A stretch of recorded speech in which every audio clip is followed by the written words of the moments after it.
Alright, so just to make sure that you are where it is that you want to be, this is a session that's about Avid, which is an acronym that stands for Achievement via Individual Determination. My name is Court Hagan. I'm currently a world history teacher here, as well as a member of the Avid site team, and then next year I'll also be the teacher for the Avid elective that I'll tell more about. And I'm Amy Kazarek. I work as an instructional coach in the buildings, and I'm also part of the Avid site team.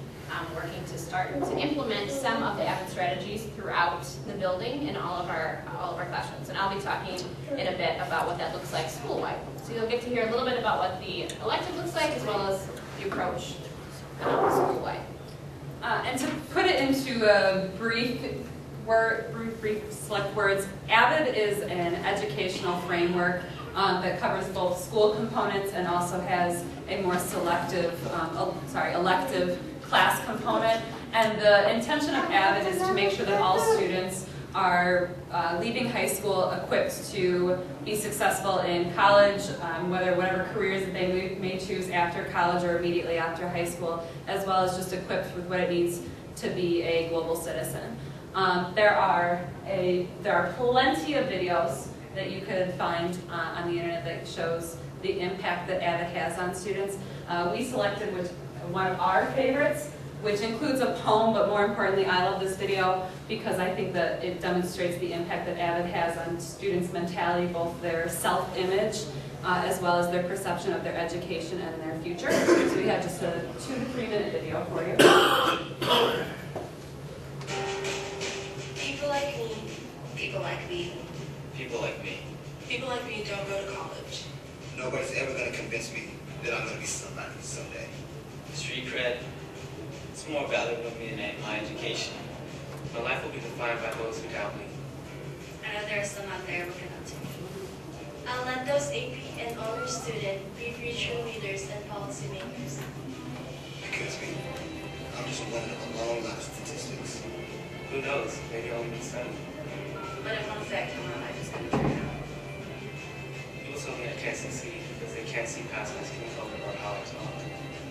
They say I don't care enough to be a first-generation college student. I am the last person in my family that's going to be successful. I'm aware of the skills and talents I possess. This is my destiny.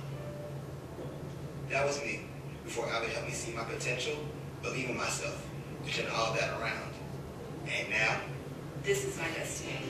I am aware of the skills and talents I possess to be successful. I am the last person in my family that's ever going to be a first-generation college student. I don't care enough, they say. Because they can't see past my skin color, how I talk. People tell me I can't succeed, but it won't affect how my life is going to turn out. Who knows? Maybe I'll even study statistics. because me, I'm just one out of a long line of future leaders and policymakers. I'll let those AP and honor students be looking up to me. I know there are some out there, those who doubt me. My life will be defined by my education. It's more valuable than street cred. I'm gonna be somebody someday. Nobody's ever going to convince me that people like me don't go to college.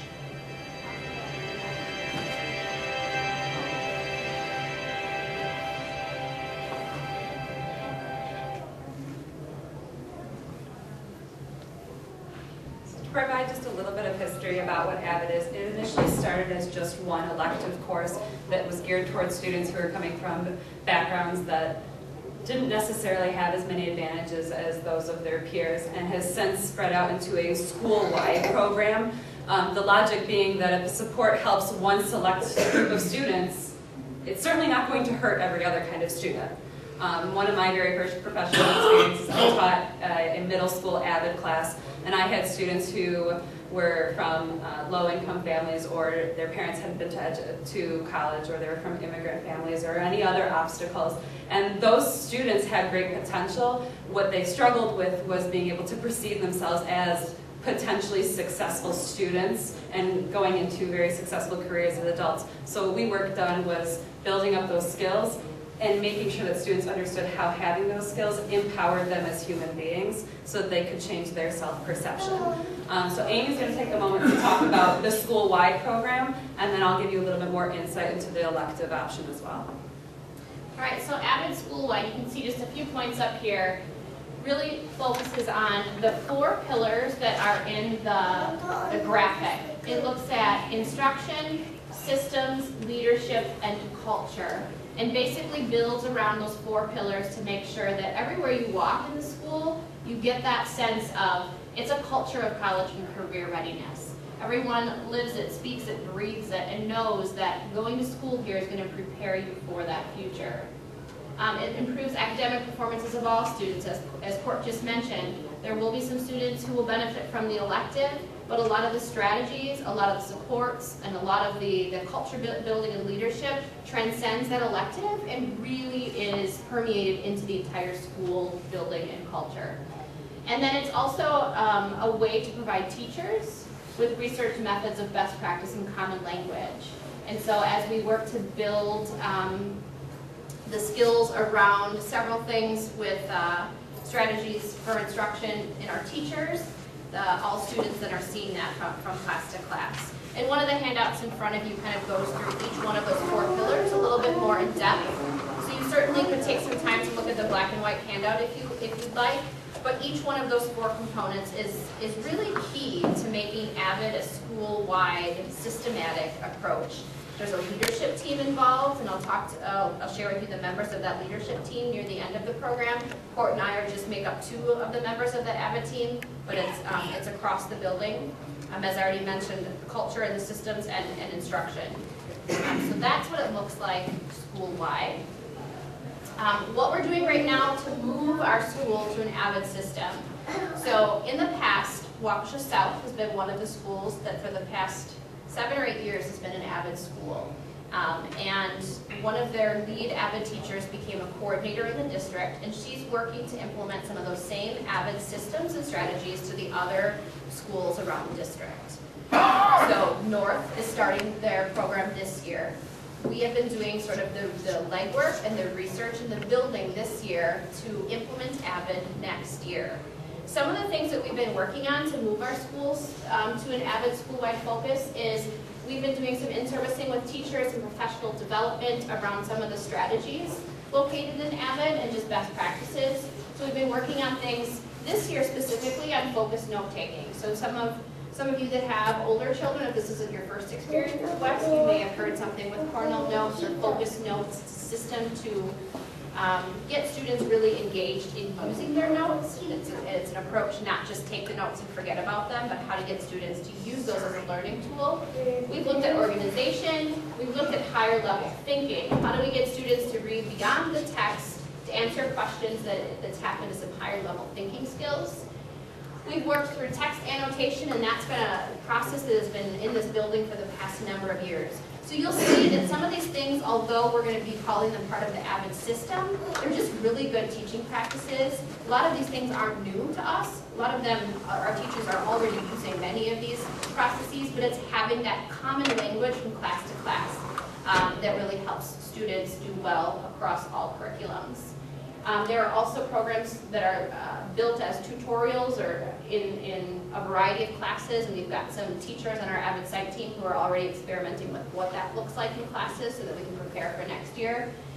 And then finally, Wicker strategies. And Wicker, I believe is the next slide, stands for writing, inquiry, collaboration, organization, and reading.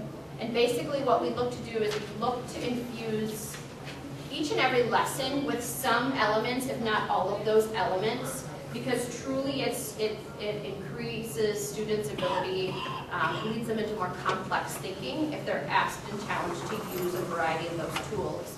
And so Avid does exactly that. Avid feeds into designing inquiries for students, writing and reading tasks. It asks students to purposely collaborate with one another. And so this is built right into the lesson planning template, and we look to see that the teachers are using a variety of the core elements. There's also a second component to Avid. Actually, this was the original component. Avid, as I had said before, was originally just the one elective class. It did not bleed into other areas of the school. That has since changed, but the Avid elective is still an option for some students. The Avid elective is meant to be a safety net for students who are still struggling to build up some of those academic skills that may have been instilled in their peers from a younger age. And the way that that works is that our week looks like some variation of this. We have a 4-day week schedule. So this is an example of a 5-day week, but it's very similar.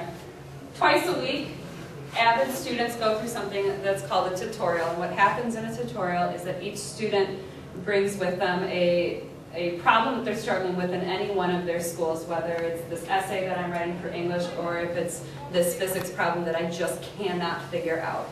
And they bring that problem into the Avid classroom, and they work with a small group of students, maybe 5 to 7 students, and they pose that problem to their peers and say, don't tell me the answer, help me figure it out. Leave breadcrumbs along the way. And they also have tutors coming in from the rest of the community. Sometimes they're university students, sometimes it's parents, sometimes it could be other mentor students from within the same school as them, who are there to just guide them along the way.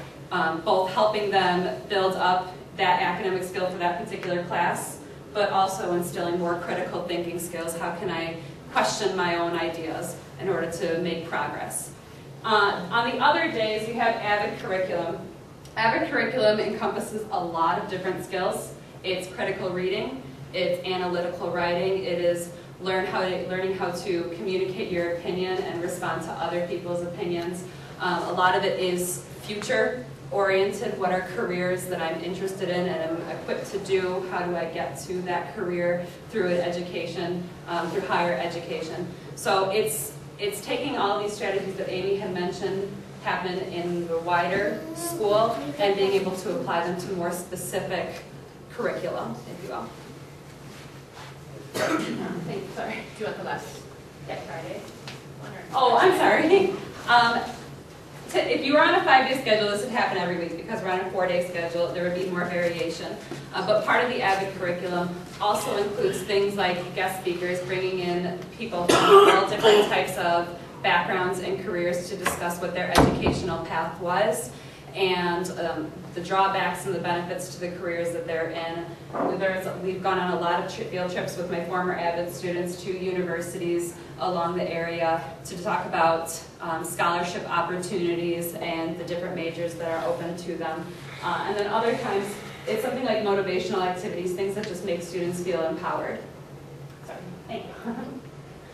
The Avid elective is very selective to get into it. We would love to be able to offer it to everybody, but we're building the program. So the Avid elective student, there is a qualitative component of have you demonstrated to the adults in your life that you have a level of individual determination? Are you a driven person? Are you committed to this idea of doing well, so that we know that we have your full engagement? There are other components like average to high standardized test scores, or sometimes we do consider GPA or courses that you have taken in the past. A student who has traditionally been underserved in the college population or other educational environments, students who might need a leg up because their education has been hindered from some other factors outside of their own control.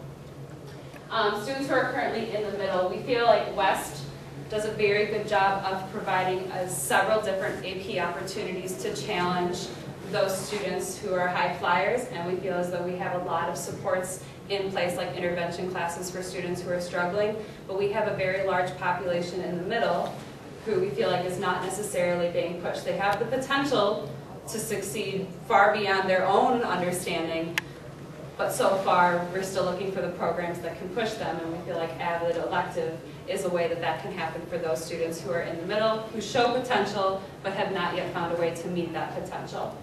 And then also, it's our goal to get students ready for AP classes. Part of the Avid elective requirement is that your students at some point will be required to take at least one AP class during the year as a way of challenging themselves. Yeah, I think the elective program, is designed to not keep kids out, to try to get as many kids in as you can, but there is, like Court said, a process to be a part of that program. Because we have not yet built our own program, we're working on it. We would like to have offered you some data from Waukesha South High School. Of their Avid students over the past 5 graduating classes that they've had, 92% of those students have gone on to college, and 100% of them have gone on to some secondary plan. If it's not college, then it's usually been an apprenticeship of some kind. I can tell you, working with my advisory students who are upperclassmen, they don't all have a post-high school plan. So to see that statistic has always been pretty shocking for me. There is skyrocketing AP participation from the Avid students. And then another component is the 90% college persistence rate. Waukesha West does send a huge portion of our students on to post-secondary education.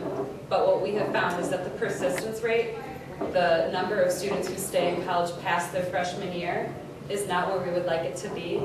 Waukesha South's Avid students have found that 90% of theirs are staying in college past their freshman year, and we would like to also build on that as well. We included just a slide here so you recognize maybe some of the names and faces as you enter West next year that are part of this Avid site team, led by our principal, Mr. Pat.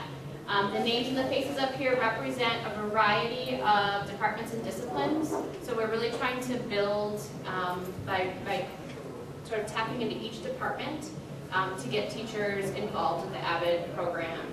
The group here spent a week together this last summer up in Minneapolis for an initial summer institute training around some of the Avid strategies to bring back our learning to the school. And we'll continue to further our learning as we go through and bring in more people and more training for that. But the names up here represent administration, social studies department, special ed department, math department, science department, instruction, guidance, and English. So there's quite a few people invested in this Avid system. The last slide is also a handout that's in front of you. It's sort of our summation of tonight's information and just something to leave you with. Kind of looks at Avid is not model. So you can see some of the things we've just mentioned to you about what Avid is. We've talked about what it stands for, that it's a research-based system that provides academic support, that it prepares students for success in college and in a global society, that it's for all students, and that the Avid elective will then support those in the academic middle. There's an elective component, a school-wide component. That Avid focuses on using WIC strategies, but it's not an at-risk or alternative program. It's not a study hall or a remediation program. It's not a place to work one-on-one with a teacher for extra help. It's not an automatic way to get good grades, and it's not a quick fix. It's a long-term process. So really it's that investment in those students that have that individual determination. We can't force them along as parents and say, you're going to be a part of this, you're going to be a part of this, this is good for you. The student actually has to make that selection and say, yep, I know I can do it, I just need a little extra nudge, and with that determination can find much success. As we did mention, Avid is very new for us and new to West. Next year will be our first year implementing Avid. So as sophomores, your sons and daughters would have the opportunity to be a part of the Avid program. Because it's so new, there will be other information coming out over the school year about it and into next year. But if you're someone who wants to stay in the loop, you want to hear more about it as we begin to unfold our plan, I've got a clipboard up here if you just want to leave your name and your email address. We'd be happy to have our site team reach out to you when there is movement through Avid. Otherwise, thank you very much for spending some time with us tonight. We'll hang out. If you have any questions for us, we're happy to do our best to answer those.